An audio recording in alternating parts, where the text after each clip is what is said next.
Alrighty, so back again with another Vinyl Finds. Got some cool stuff to show you today.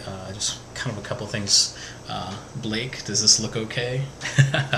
Blake had sent me a message a little while ago about the video, and I just kind of went through and just started tweaking some of the settings on here. So we'll see if it records. It looks a little bit better already, I think, than the previous ones. So first thing I wanted to talk about was new Shindig that came out probably about 2 months ago. I think it was when I was doing the 30-day challenge, and I didn't go to the record store or anything like that, so I didn't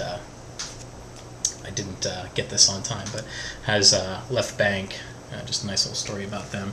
Of course, Pretty Ballerina and Walk Away Renee. So pretty cool band, nice. And if you're into, if you don't know what the heck this is, if you're into sort of like psychedelic music, nice little article about Buffalo Springfield in there this month. I shouldn't say month because it's quarterly. Nice thing about Roy Harper. So sort of the whole Beau Brummels.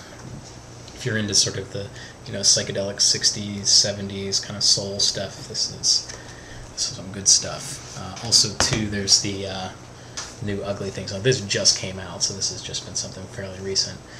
Paul Revere and the Raiders, the psychedelic era. They kind of nice highlight on that. Finish up Them, which I believe was the cover story last one. And of course, a little one from Wimple Witch there. This is really great. I mean, these are very cheap, only about $9 for it, but really is just very in-depth stories. Bands that would be a footnote in other music magazines. These bands get, just full spreads, just really awesome stuff. It's kind of one of these things where, the more I read this, then it's kind of like the less you really know what's going on. It seems like it's just an endless amount of music, but just these are really, really cool. Stoned Until the Day I Die. It's a nice little article by Greg Prevost too. It's in the Chesterfield Kings. Actually, I was emailing him a little while ago. There was he did kind of a Kinks thing. So he just talks about all the different, some Stones pressings and whatnots. But I was talking to him about the Kinks one, which I think was kind of like two issues ago. And he had mentioned that their first album, or their first single on Cameo, did not come out as a white label promo. And I sent him a message and I said, yes, it is, because I have it. So we're going to have some trade going with it, and he asked me what I wanted, and then I just never really got back to him, so we just really never talked about it. But anyhow, cool stuff nonetheless. So here's some of the finds I got. Sweetwater, Just For You. How's that look, Blake? Looking okay? Not blurry? This is their second album. I believe it came out in 1970. Sort of like a rock fusion San Francisco band. They definitely were circulating around the Avalon Ballroom and the Fillmore and whatnot back in the day. Here's one by the Bee Gees, Cucumber Castle. This came out in 1970, right after Odessa. Doesn't have Cucumber Castle on it, but that was, I think they had some sort of a TV special or something like that. This, of course, is when Robin left the band.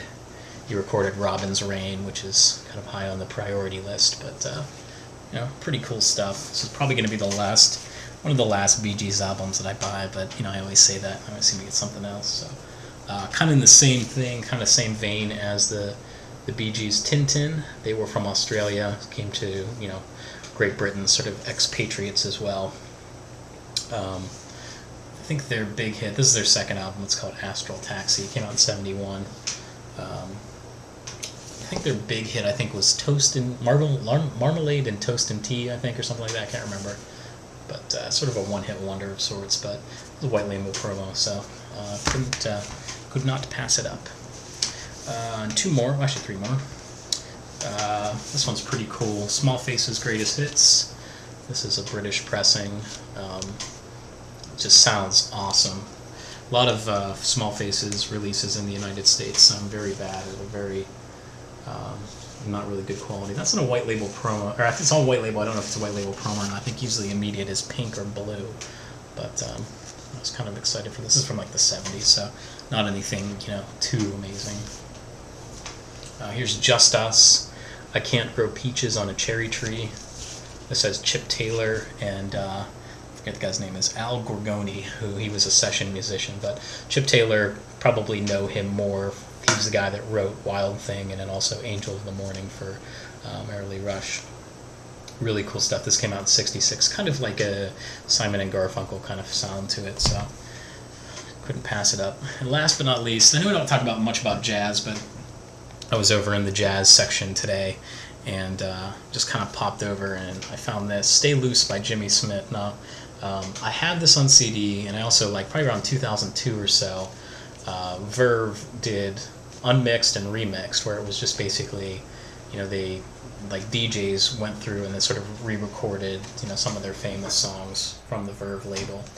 And I got the unmixed because it was only like $3 for the compilation CD, and this was on it, which is pretty cool. Jimmy Smith, in his like late '60s and '70s, that time period, put out some very, very mediocre albums. This one is really good, along with Jimmy Smith Root Down, which of course the Beach Boys. I'm thinking Beach Boys because I've been listening to the Smile Sessions all day today, but.